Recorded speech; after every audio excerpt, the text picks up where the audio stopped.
मैं डॉक्टर मिर्जा फिर से एक नया वीडियो लेकर हाजिर हूँ। और आज हम इसमें डिस्कस करने वाले हैं किडनी स्टोन के बारे में, यूरेट्रिक स्टोन के बारे में, या फिर ब्लैडर स्टोन के बारे में, यूरेथ्रल स्टोन के बारे में, यानी यूरिनरी सिस्टम में कहीं पे भी पथरी है उसके बारे में डिस्कस करेंगे। और एक फार्मूला, ऐसा फार्मूला मैं आपको बताऊंगा कि आपके इस्तेमाल से, आप उसे इस्तेमाल करेंगे तो पथरी को वो पिघला के बाहर निकाल देगा या चूरा चूरा करके बाहर निकाल देगा। 4-5 चीजें उसमें इस्तेमाल करनी होंगी, जिसको सबसे पहली चीज ये है कि ये जो पथरी होती हैं, चाहे वो किडनी में हो, यूरेथ्रा में हो, यूरेटर में हो या फिर ब्लैडर में हो, ये पथरी 4 जगह पर हो सकती है। एक होती है सबसे पहली किडनी स्टोन, किडनी में स्टोन होती है जिसको हम नेफ्रोलिथियसिस कहते हैं। दूसरी होती है यूरेट्रिक कैल्कुलाई या यूरेट्रिक स्टोन, जिसको हम यूरेट्रोलिथरोसिस कहते हैं। और तीसरी होती है ब्लैडर स्टोन, जिसको हम साइटोलिथियसिस कहते हैं। तो चौथी होती है यूरेथ्रल स्टोन, जिसको हम यूरेथ्रोलिथियसिस कहते हैं। ये 4 तरह की 4 जगह पर पथरी पाई जाती है। अब इसके बाद आता है कि पथरी आखिर कितने टाइप की होती है। ये भी कुछ टाइप्स होते हैं, जैसे कैल्शियम स्टोन है जो सबसे ज्यादा कॉमन होती है। दूसरी चीज है यूरिक एसिड स्टोन, ये उनको होती है जिनके यूरिक एसिड ज्यादा बनता है, या फिर जो पानी कम पीते हैं, या गाउट वगैरह होता है, या जिनको गठिया का मर्ज होता है, उनको भी ये पथरी होने के चांसेस ज्यादा होते हैं। तीसरी होती है सिस्टीन स्टोन, जो कि रेयर है और ये जेनेटिक डिसऑर्डर होता है। चौथी चीज होती है स्ट्रोवाइट स्टोन, जो कि यूटीआई के इन्फेक्शन की वजह से होती है। ये 4 तरह की पथरी होती है। अब ये पथरी चारों जगह में से कहीं भी हो, या फिर किसी भी जगह पे किसी भी तरह की पथरी हो, ये चारों जो ऊपर हमने डिस्कस किया उनमें हो, या फिर किसी भी तरह की पथरी हो, चाहे वो कैल्शियम स्टोन हो, यूरिक एसिड स्टोन हो, और दूसरी स्टोन जो हमने बताई हैं वो हो, तो कहीं भी पथरी हो, तो इसके कॉजेज जो होते हैं वो कुछ कॉज हैं जो कि जिसके बारे में हम जानते हैं। पहला कॉज होता है डिहाइड्रेशन, यानी पानी की कमी की वजह से ये पथरी होती है, जो लोग पानी कम पीते हैं। दूसरी चीज होती है डाइट, यानी जिसमें डाइट में हम सॉल्ट का इंटेक ज्यादा करते हैं या सोडियम क्लोराइड ज्यादा लेते हैं और शुगर का इस्तेमाल ज्यादा करते हैं और एनिमल प्रोटीन का ज्यादा इस्तेमाल होता है। तीसरा होता है फैमिली हिस्ट्री। फैमिली हिस्ट्री में भी जैसे दादा, नाना, चाचा, ताऊ या माँ, फादर, जिनको भी हो वो उनको पथरी हो सकती है, तो वो उसकी औलाद में भी आ सकती है, नाती पोतों में भी आ सकती है। चौथी चीज है ओबेसिटी, यानी मोटापा। मोटापा होना भी इसकी एक वजह होता है, तो आप इसीलिए जरूरी है कि मोटापे को रिड्यूस करें। 5वीं चीज होती है सर्टेन मेडिकल कंडीशंस। कुछ कंडीशंस ऐसी होती हैं कि जिसकी वजह से पथरी हो जाती है, जैसे आप किडनी डिजीज है या फिर गाउट है, इसकी वजह से भी ये पथरी हो सकती है। छठी चीज होती है मेडिकेशन। कुछ मेडिसिन के खाने की वजह से भी पथरी हो जाती है, जैसे विटामिन डी का ज्यादा इस्तेमाल या कैल्शियम का ज्यादा इस्तेमाल, उसकी वजह से भी ये पथरी होने के चांसेस होते हैं। तो अब जानते हैं कि सिम्टम्स, इसके सिम्टम्स क्या क्या होते हैं।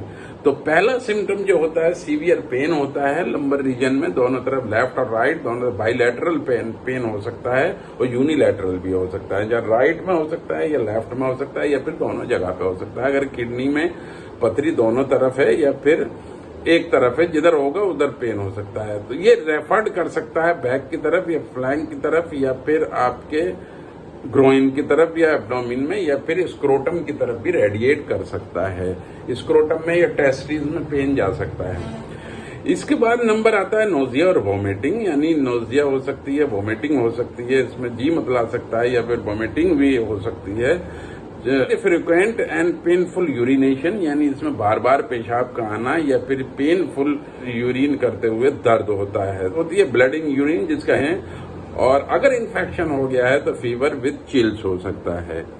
तो ये भी इसमें एक सिम्टम होता है, यानी इसमें पेन बहुत तेज होता है और वो रेफर कर सकता है आपके लोअर एब्डोमिन की तरफ या बैक की तरफ, या फिर एब्डोमिन में भी हो सकता है और स्क्रोटम की तरफ भी रेडिएट कर सकता है।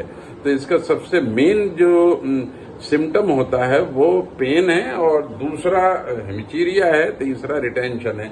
इसमें रिटेंशन भी हो जाता है, यूरिन कभी कभी रुक जाता है अगर पथरी फंस गई है तो। नेक्स्ट है प्रिवेंशन यानी एहतियाती तदाबीर। अब इसमें क्या करें कि पथरी ना हो, जिससे कि पथरी ना हो उसमें आप क्या क्या करें। पहला है इसमें 8 से 10 गिलास रोज पानी पिएं। दूसरा है लिमिट सोडियम सॉल्ट और शुगर का इस्तेमाल कंट्रोल में करें और एनिमल प्रोटीन का इस्तेमाल कम करें। तीसरा है विटामिन डी सप्लीमेंट लें, लेकिन लिमिट में लें, ज़्यादा नहीं होना चाहिए, किसी की भी ज्यादती नुकसान पहुंचाती है। चौथा है मेंटेन ए हेल्दी वेट। आप जब वेट को रिड्यूस करें, अगर वेट हैं, फैटी हैं, बल्की हैं, तो फिर वेट को कम करना बहुत ज़रूरी है। उसकी वजह से भी स्टोन ही नहीं, बहुत दूसरे कॉम्प्लिकेशंस भी बहुत ज़्यादा होते हैं, जैसे लीवर है या और दूसरे कॉम्प्लिकेशंस। पांचवा है मेंटेन कैल्शियम इंटेक। कैल्शियम का मेंटेन करें, कैल्शियम लेने के लिए लिमिट में लें, यानी वही है लिमिट वाली बात। 6 है limit oxalate rich food. Oxalate rich food का इस्तेमाल आप कम करें, जैसे पालक है, चुकंदर है, या आलू में भी होता है और चावल में भी होता है। ये सब ऑक्सिलेट होता है, लेकिन आप लिमिट में लें। अगर आपको ऑक्सिलेट ज़्यादा बनता है, गाउट है या और दूसरे कॉम्प्लिकेशन से, फिर आप उसका इस्तेमाल कम कर दें और बहुत कम लें।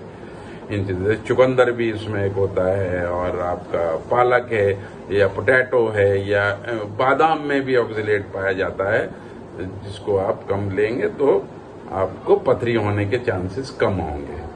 अब नेक्स्ट आता है कॉम्प्लिकेशंस। कॉम्प्लिकेशंस में क्या क्या है? किडनी डैमेज होने का खतरा होता है, नंबर 1। नंबर 2 यूटीआई यानी यूरिनरी ट्रैक्ट इन्फेक्शन हो सकता है। तीसरी चीज है रिकरेंट स्टोन, यानी बार बार स्टोन होती है, एक मरतबा हो गई निकल गई, फिर उसके बाद हो सकती है। इसीलिए आपको जरूरी है कि इसे प्रिवेंशन के तौर पर पानी खूब पिएं।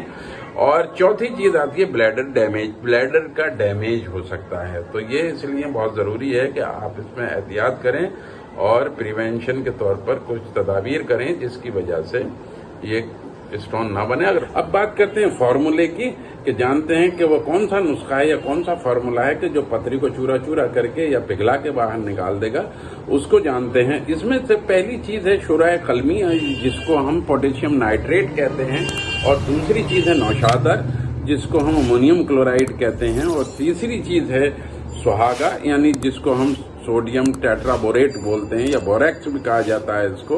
ये एक किस्म का सफेद दानेदार नमक है जिसका इस्तेमाल होता हुआ आया है। और इसके बाद एक फिटकरी को ले लीजिए। फिटकरी भी इसमें बहुत अच्छा रोल प्ले करती है।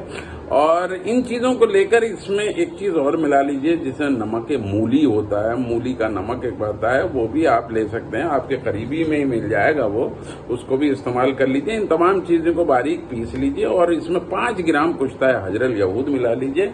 इन सारी दवाओं को पीस कर, कूट कर, छान कर इन्हें पतला बारीक सुफूफ बना लें और इसको आधा चम्मच सुबह शाम पानी के साथ लें।